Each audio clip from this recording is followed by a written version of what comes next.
morning. It's a beautiful morning in New York City. A little humid, but it's not quite 80 degrees yet. That's a plus. And the other day, I had an interesting conversation with a young man who's just turned 30.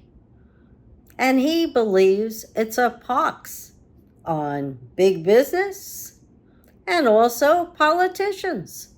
He said, I don't know who to trust. And he's got a point.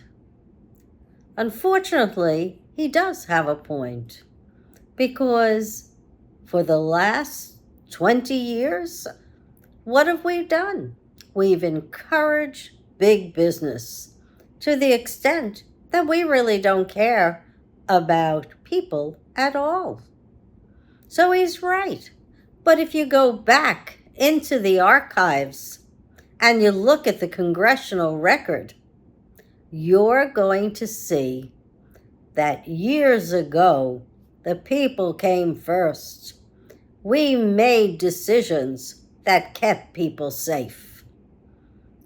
Haven't done it in a while, but that doesn't mean it can't happen again. Right now, because we don't have term limits for politicians, they're full-time politicians. And when you got a 30-year horizon, and you know nobody's going to get rid of you in that 30 years, you can do anything or nothing. And unfortunately, what we've got are do-nothing Congresses, except when they get around the filibuster and they decide to pass reconciliation bills that hurt us, people. It doesn't have to be that way. And in fact, in this coming midterm, if there's not an overwhelming vote for new people to enter Congress, there's something wrong with us. It means we're not paying attention.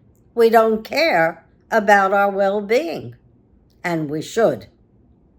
Because if we don't care, the billionaires, the technocrats, the crypto guys, the folks in AI, they certainly don't care. They're promoting their agenda. And their agenda is not pro-people.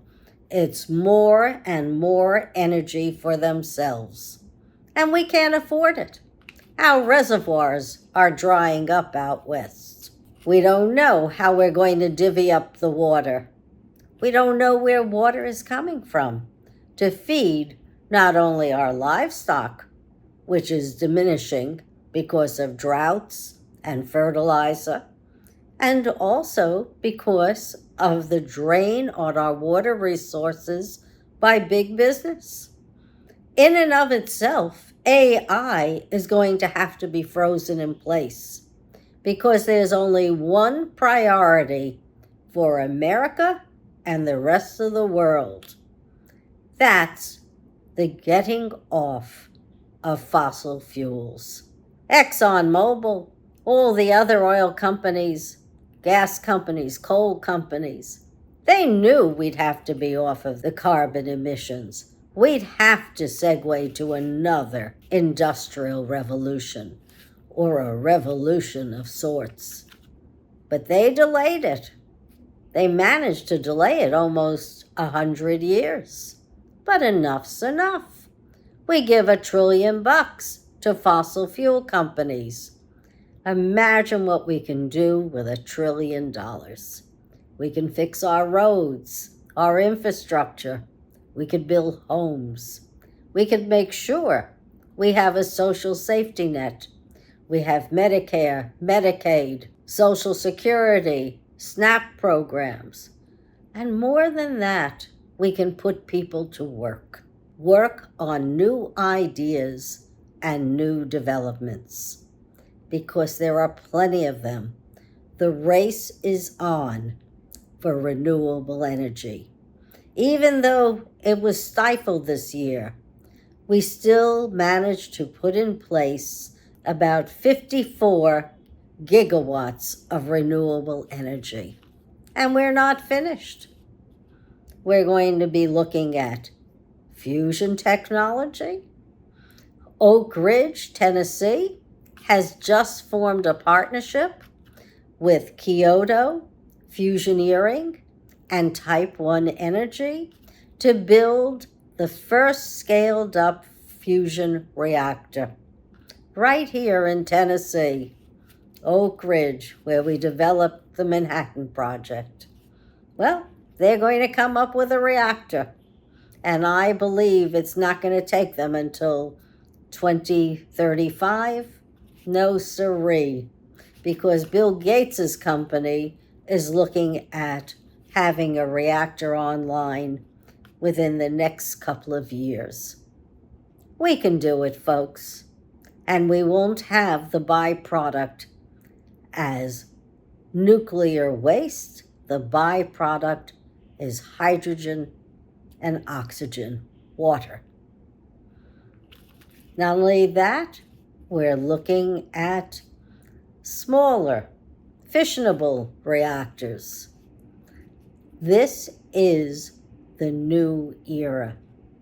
This will bring us to unlimited energy sources without tapping into our water supply. It'll also make our energy a hell of a lot cheaper. You're not going to have to pay the big bucks to get energy because it's going to be plentiful and it will power our entire world. When we do that, and we're off of carbon emissions, methane emissions, sulfate emissions, we'll be able to stop the trend of global warming. We'll be able to have a healthier population all over, and we'll be curbing forest fires and droughts. The future is bright if we elect people with vision to politics, to be legislators, and we give them term limits of maybe 10 years, and the same goes for the Supreme Court.